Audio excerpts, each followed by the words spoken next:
আসসালামু আলাইকুম। নতুন আরও একটি রেসিপি দেখার জন্য আপনাদের সবাইকে আমার চ্যানেলে স্বাগত জানাই। আজ আপনাদেরকে আলু এবং চিড়া দিয়ে তৈরি খুবই মজাদার একটি নাস্তা তৈরি করে দেখাবো। ঘরে থাকা অল্প কিছু উপকরণ দিয়ে আজকের এই নাস্তাটি আমি বানিয়ে নিয়েছি, যেটা কিনা সকাল বিকাল উভয় সময়ে আপনারা বানিয়ে খেতে পারবেন। আশা করি আমার আজকের ভিডিওটা আপনাদের কাছে ভালো লাগবে। যদি ভালো লেগে যায় ভিডিওতে একটা লাইক দিয়ে পাশে থাকতে পারেন। তাহলে চলুন কথা না বাড়িয়ে চলে যাই মূল ভিডিওতে। প্রথমেই একটা বাটিতে আমি হাফ কাপ পরিমাণ জিরা নিয়ে নিয়েছি। আমি এখানে সাদা জিরাটা ব্যবহার করেছি, আপনারা লাল জিরাটাও ব্যবহার করতে পারেন। এখন নর্মাল তাপমাত্রার পানি দিয়ে আমি জিরাগুলোকে খুব ভালো মতো ধুয়ে নিব।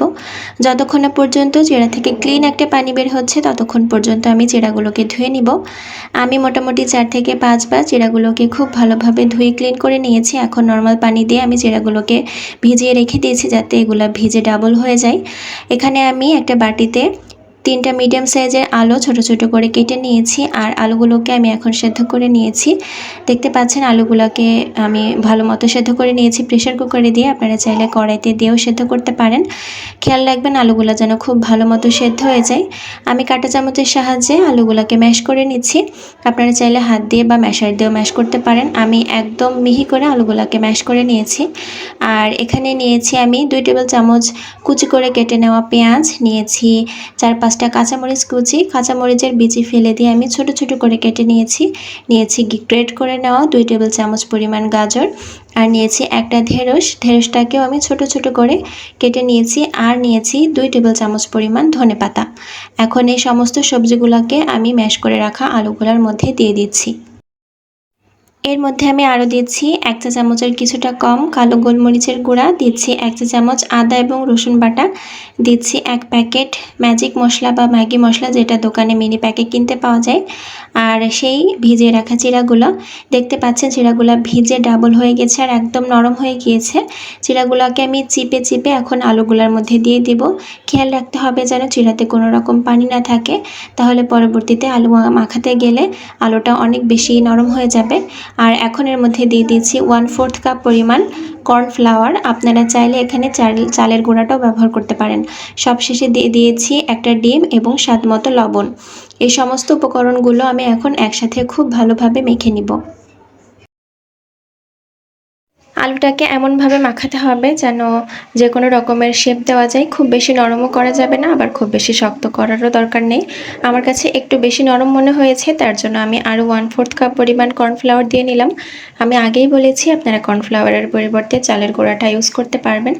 আলুটাকে আমার মাখিয়ে নেওয়া হয়ে গিয়েছে, আর এখন আমি হাতে কিছুটা তেল মেখে নিয়েছি আলুটার শেপ দেওয়ার জন্য। আমি এখানে কিছুটা পরিমাণ মেখে নেওয়া আলু নিয়ে নিলাম এবং হাতের মধ্যে দিয়ে আমি গোল গোল করে একটু ঘুরিয়ে নিচ্ছি। আর এরপরে আমি চ্যাপটা করে একটা শেপ দিয়ে নিব। মোটামুটি পুরির যেরকম শেপ হয় আমি সেরকমই একটা শেপ দিচ্ছি। চপের মতো অত ছোট করছি না, আবার পুরির মতো খুব বেশি বড় করছি না। মোটামুটি মিডিয়াম সাইজের চ্যাপটা একটা শেপ আমি দিয়ে নিয়েছি।